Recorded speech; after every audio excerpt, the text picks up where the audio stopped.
God is good? All the time ulit? God is good. Salamat sa Diyos. Sa araw na ito, itong ating kapahingahan, dapat tayo magpahinga sa Diyos, hindi puro trabaho, hindi puro negosyo, hindi puro sa bahay lang. Dapat lumapit tayo sa Diyos. Sabi nga sa Matthew 11:28, lumapit tayo sa Kanya, tayo mga nahihirapan na bibigatan, dahil marami tayong alalahanin sa buhay. Huwag tayo lumapit na kahit sino man. Ang ating lalapitan ang Diyos na may-ari ng ating hininga, may-ari ng ating dila, panlasa, paningin, kalakasan, pag-ibig, pagmamahal, pag-aaruhan. Salamat sa Panginoon na ang Diyos ay mabuti sa lahat ng oras sa panahon. Dumako tayo sa pagbibigay, no? Sa kahit sa anong piring. Sabi niya sa Matthew 6:33, unahin ang kanyang kariyan at ang lahat ng bagay ay pawang idaragdag. Sa buhay natin, unahin natin ang plano ng Diyos para sa Kanya, hindi para sa atin. Dahil lahat ng ating iniisip, binabalak, alam ng Diyos ang pangangailangan ng bawat isang tao. Lalo na mga taga-Diyos may life, mabubuti yan, nababago yan, natatransforma yan.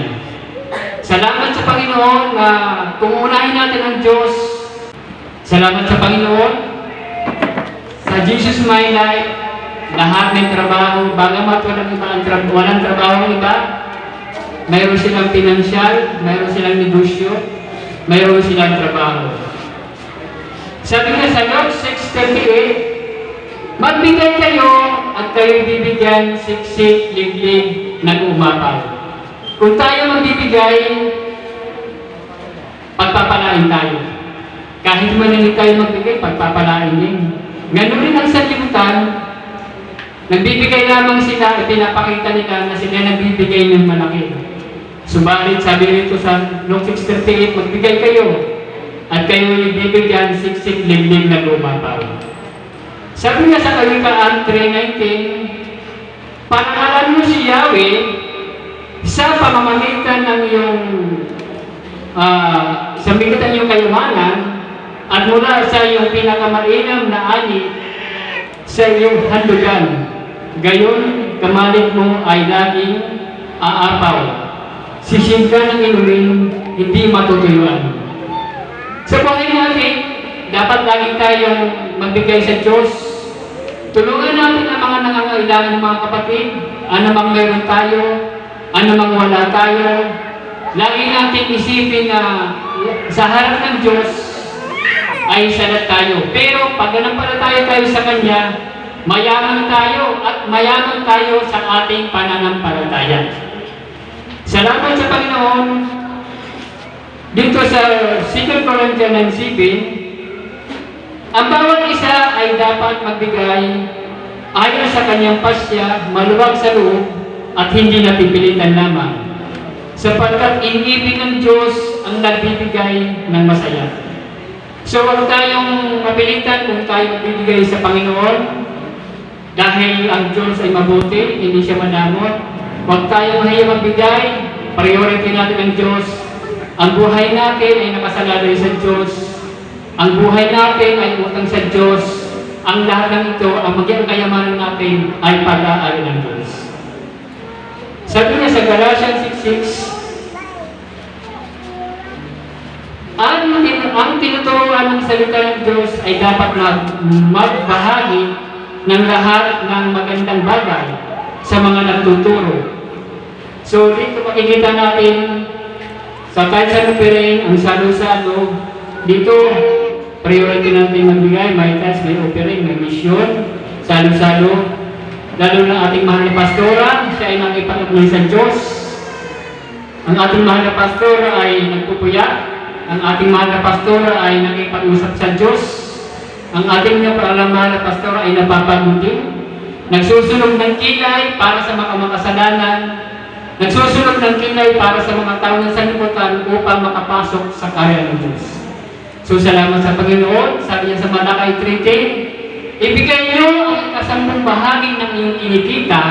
Kung kumikita kayo ng 5,000, mayroon siyang 500. Kung magkita kayo sa 3,000, mayroon siyang 300. Depende na lang kung nasa ang iyong puso, kung nasa ang iyong puso, nasa ang iyong kayamanan, doon ang iyong puso.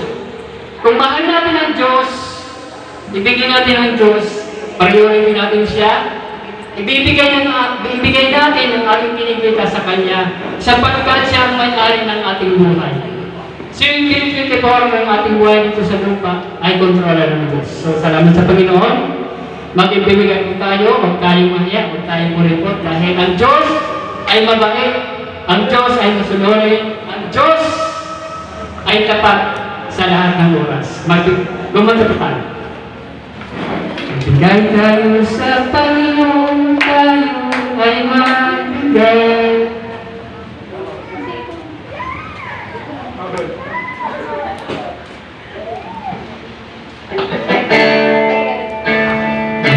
Magbigay tayo sa Panginoon, tayo ay magbigay.